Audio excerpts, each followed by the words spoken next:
Bagaimana cara PT KAI Komuter tetap menjaga prokes di KRL? Kita sudah tersambung dengan Vice President Corporate Secretary KAI Komuter, Ana Purba. Selamat siang, Mbak Ana. Selamat siang. Sehat-sehat selalu, Mbak Ana, dengan kabul di sini, Mbak Ana. Iya, betul. Mbak Ana, ini saya mau konfirmasi dulu sebelum lebih jauh saya bertanya. Sebetulnya kapasitas KRL itu saat ini berapa persen, Mbak? Iya, kalau ditanya tentang kapasitas ya, kita masih di bawah 40%. Jadi kan memang ada beberapa jenis KRL kita ya. Jadi kalau dari kapasitas yang ditentukan itu adalah antara 35 sampai 40% untuk kapasitas selama pandemi ini. Dengan kapasitas seperti itu, kemudian sekarang PPKM sudah mulai dilonggarkan jadi PPKM 2, yang artinya beberapa kantor sudah beroperasi secara normal. Bagaimana PT KAI Komuter ini mengimbangi peningkatan para pengguna? Iya, jadi memang kita tetap melakukan penyekatan ya, dan tugas kita sekarang kan tidak mengangkut penumpang sebanyak-banyak, tapi dengan protokol kesehatan. Jadi walaupun penumpang kami saat ini masih di angka 40-50%, ya kita ada penambahan frekuensi perjalanan sampai 999 perjalanan, karena kita lihat 2 minggu terakhir ini memang ada peningkatan yang awalnya bahwa penumpang kami itu di jam kerja itu 300 sampai 350 ribu, sekarang sudah di angka 400 ribu lebih gitu.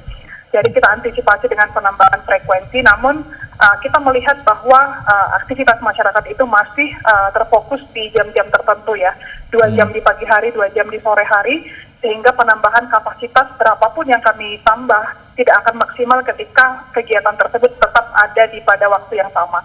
Jadi kami selalu membuat sosialisasi ya, ataupun membangun satu sistem dengan mendownload KRL Akses, sehingga kami berharap dengan pengguna jasa komuter lain dengan melakukan download KRL Akses ini bisa merencanakan perjalanannya, karena kami mengupdate situasi stasiun secara real time, dia padat atau landai, sehingga mereka bisa merencanakan perjalanannya. Jadi ini yang kami sampaikan, bahwa penambahan sampai saat ini sampai hampir 1.000 perjalanan ini harus didukung juga dengan adanya pemecahan beberapa kegiatan tidak fokus pada jam tertentu.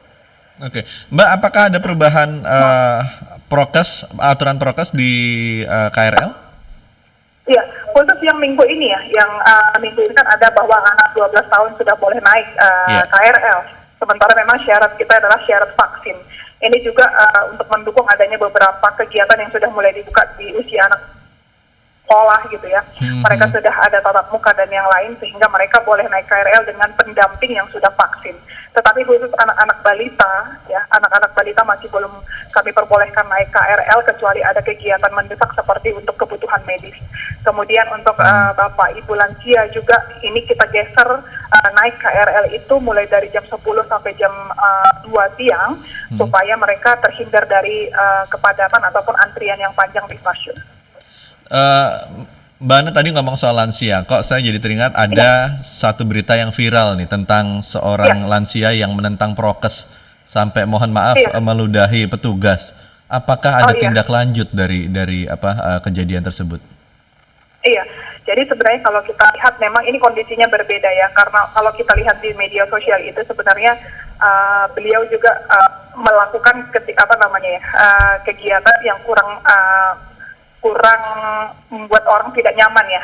Di stasiun juga ternyata tidak hanya petugas kami, tetapi juga ada beberapa penumpang kami yang memang terganggu dengan kondisi tersebut, tetapi kita fokusnya kan pelayanan penumpang. Pada saat itu begitu untuk yang prokesnya memang selalu harus didampingi dan disosialisasi untuk menggunakan dengan baik, dan kami sudah berusaha untuk menenangkan beliau dan menurunkan di stasiun untuk menenangkan terlebih dahulu dan kemudian melanjutkan perjalanan. Jadi hal-hal seperti ini memang kami butuh dukungan juga ya kepada pengguna jasa komuter yang lain untuk kita bisa bekerja sama menjaga kenyamanan di atas KRL, terutama saat ini kondisinya pandemi. Ya kami juga butuh bantuan untuk tetap saling mengingatkan pentingnya protokol kesehatan ini. Jadi kalau ditanya seperti apa, sebenarnya viral itu sebagai contoh ya. Sebenarnya yang kita lakukan sampai saat ini adalah memang harus terus menegakkan kedisiplinan menggunakan protokol kesehatan menggunakan KRL. Ini kalau melihat dari jumlah penumpang yang sehari mencapai 400.000 dan tadi itu kan cuma satu berita yang viral, Mbak. Iya, Eh, iya, iya. Pastinya setiap hari tidak cuma satu kasus itu saja yang terjadi kan? Iya, heeh. Apakah ada Gimana? kasus-kasus lain yang melanggar prokes yang Oh, sama-sama juga seperti itu gitu? Pastinya bukan cuma satu itu kalau dugaan saya, betul kan? iya, betul, betul, Mm-mm, betul. Jadi gini, dengan adanya penambahan volume penumpang per hari, artinya kan setiap hari itu ada new customer.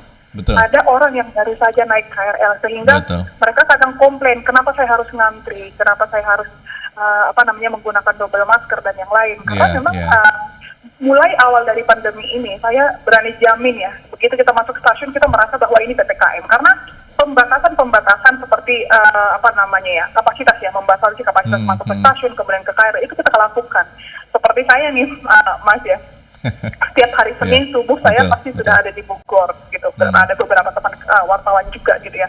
Karena kami sebagai pegawai di KCI ini pun membantu teman-teman yang ada di lapangan karena kita tidak mungkin menambah pegawai ya dalam kondisi krisis seperti ini gitu. Jadi dari awal pandemi semua pegawai itu turun ke lapangan Turun jam tangan 4 pagi semua. dan jam 4 sore. Just make sure bahwa adanya disiplin protokol kesehatan di stasiun gitu.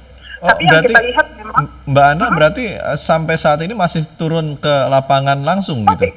Luar Masih, ini biasa, tadi pagi juga kita masih. luar Dan biasa. kami masih banyak menemukan memang orang-orang yang baru pertama kali naik KRL. Karena kan jumlahnya naik terus, pasti ada potensi orang baru naik KRL lagi. Atau sudah lama tidak naik KRL, akhirnya naik KRL lagi gitu ya. Oke. Jadi ada gitu. Dan jaga jarak itu adalah salah satu hal yang paling sulit diterapkan. Betul. Karena kita misalkan jaga jarak ternyata dia bersama anaknya, bersama suaminya tidak mau pisah, akhirnya bergandengan. Tapi kan kalau itu diviralkan di media sosial seolah-olah kita tidak melakukan tindakan misalkan kayak gitu ya. Kemudian ada juga orang yang maskernya itu tidak digunakan dengan baik, misalkan turun dari hidung dan yang lain, itu kita ingatkan ada juga yang tersinggung. Hal-hal seperti itu sih hampir setiap hari kami temukan, tetapi saat ini kan kita harus menyelamatkan banyak orang ya. Iya. Jadi kita untuk protokol kesehatan itu terus kita sosialisasikan sampai saat ini. Dari ratusan ribu penumpang itu, pasti juga ada beberapa di antaranya yang belum tervaksinasi, Mbak. Lalu apa yang dilakukan Iya, iya. PT KAI Komuter ini? Apakah ada Ini- serbuan vaksinasi di stasiun? Oh iya, jadi sudah lebih dari 15.000 ya pengguna jasa komuter lain dan masyarakat sekitar stasiun yang sudah divaksin di stasiun-stasiun gitu ya. Minggu kemarin kita ada di Cisauk, Cikarang dan yang lain gitu. Nah, ini terus kita lakukan bekerja sama dengan pemerintahan, Puskesmas, TNI dan Polri gitu ya untuk melakukan vaksinasi. Jadi saat ini mayoritas pengguna kita itu sudah dan hampir 100%. Ada Hampir 1-2 yang belum 100%. divaksin itu karena komorbid dan sudah mendapatkan surat keterangan langsung dari rumah sakit misalkan. Jadi hal-hal seperti itu kita akomodir, tetapi dia harus membawa surat keterangan dari dokter dan dari rumah sakit yang memang kita rekomendasikan juga gitu. Jadi 30 pos kesehatan yang terhubung langsung ke rumah sakit ataupun puskesmas setempat untuk melakukan pengecekan status vaksinasi ataupun yang berhalangan untuk divaksin. Tapi kalau Oke. saya lihat seperti untuk pagi-pagi itu ya di Bogor itu sudah hampir 100% kita sudah vaksinasi untuk pengguna jasa Vaksinasi komuter COVID. lain. Oke. Mbak, ini kan sudah turun ya di PPKM 2. Penerbangan betul. saja sudah 100%. Kemudian Transjakarta 100%. Apakah ada Iya, rencana KRL juga akan melakukan hal yang sama? Iya, ini kita kan ada aturan dari Ditjen Perkereta Api ya. Jadi kalau kita berbicara dari kapasitas apakah 100%, ini kan kalau Iya. dengan KRL, kalau dengan kapasitas yang semestinya itu bisa 3.000 orang sekali naik ya. Artinya mobilisasi begitu banyak. Jadi itu fokusnya sebenarnya. Sehingga kita masih membatasi di bawah 50% supaya mobilisasi dari masyarakat ini juga masih bisa diantisipasi. Karena kan kita tidak mau terjadi gelombang kesekian dan kesekian gitu. Jadi ini kan kita juga menuruti dari semua peraturan-peraturan yang disampaikan oleh kementerian, yaitu melalui Ditjen Perkeretaapian yang ada di Kementerian Perhubungan. Jadi kita support lah ini, walaupun mungkin transportasi lain sudah 100%, tetapi KRL ini masih di bawah 50%, ya kita harus patuhi itu. Namun untuk peningkatan kapasitas pasti dari sisi operator pasti kita ingin meningkatkan kapasitas supaya mengurangi antrian. Tapi kan kondisinya saat ini yaitu tadi kembali bahwa komuter lain itu tidak mengangkut penumpang sebanyak-banyaknya untuk saat pandemi seperti saat ini, tetapi juga harus dengan protokol kesehatan dan aturan yang disampaikan oleh pemerintah. Baik, terima kasih Mbak Ana. Oke. Sehat-sehat Terima selalu. kasih. Mari, sehat selalu. Itulah Ana Purba, Vice President Corporate Secretary KAI Komuter. MG Listener, jangan kemana-mana, tetaplah di Suara Plus 62, MG Radio Network More Than Just News.